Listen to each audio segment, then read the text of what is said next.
What's going on, everyone? It's Nick, and today we're talking about mutual funds. They're like this awesome, easy way to invest, but I know they can seem a little complicated at first. Trust me, I've been there.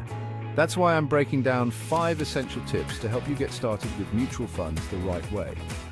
Whether you're just starting out with a couple $100 or you've got a good chunk of money ready to invest, these tips will apply to you. We're going to cover everything from figuring out your investing goals to picking the right funds, and even how to keep things on track for the long haul. By the end of this video, you'll have the knowledge to start investing confidently and set yourself up for financial success. Let's do this. Before you even think about picking a mutual fund, you gotta know what you're aiming for. Are you saving for a down payment on a house, planning for retirement way down the line? Maybe you just want to grow your wealth over time. Whatever it is, write it down. Once you know your goals, think about your risk tolerance. How much are you willing to lose in the short term for the potential of bigger gains later on? This is huge because it'll determine what kind of mutual funds are right for you. For example, if you're young and saving for retirement, you've got time to ride out market ups and downs. You might be more comfortable with riskier investments that could bring higher returns over the long term. But if you're nearing retirement and need that money soon, you might prefer less risky investments, even if it means potentially lower returns. Okay, now for the fun part, choosing your mutual funds. But first, let's break down the different types. You've got your equity funds, which invest in stocks. They're generally considered higher risk, but offer the potential for higher returns. Then there are bond funds, which invest in bonds. These are usually less risky than equity funds, but might have lower returns. You can also find index funds, which passively track a specific market index like the S&P 500.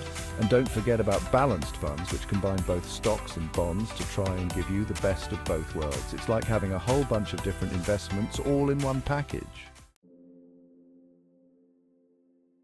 Chapter 3, Diversification. Don't put all your eggs in one basket.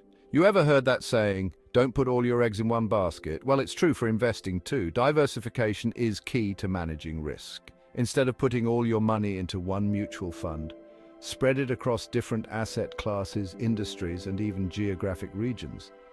This way, if one investment isn't doing so hot, the others can help balance things out. Think of it like this. If you invest all your money in a single company and that company goes bankrupt, you lose everything. But if you invest in a mutual fund that holds stocks from hundreds of companies, your risk is spread out. Diversification is your secret weapon to weather those market storms and come out on top. Chapter 4. Keep an eye on your investments. Stay informed. Investing isn't a set it and forget it kind of thing. You've got to keep an eye on your mutual funds and see how they're performing. Check in on your portfolio at least a few times a year.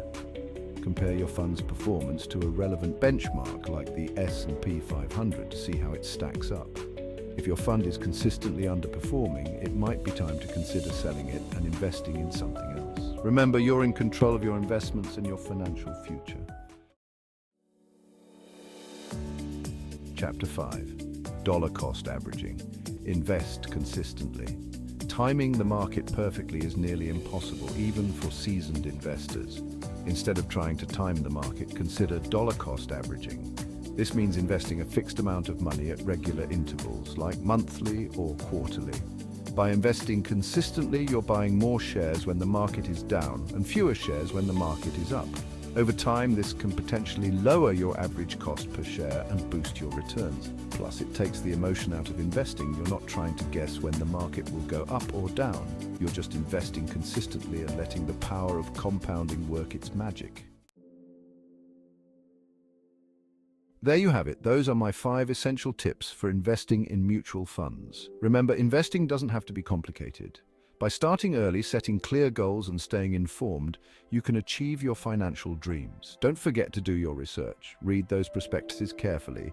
And if you're ever unsure about something, don't hesitate to reach out to a financial advisor. Now go out there and start investing in your future.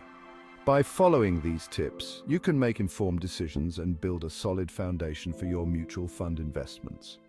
Don't forget to read the prospectus and consult a financial advisor if needed. Happy investing!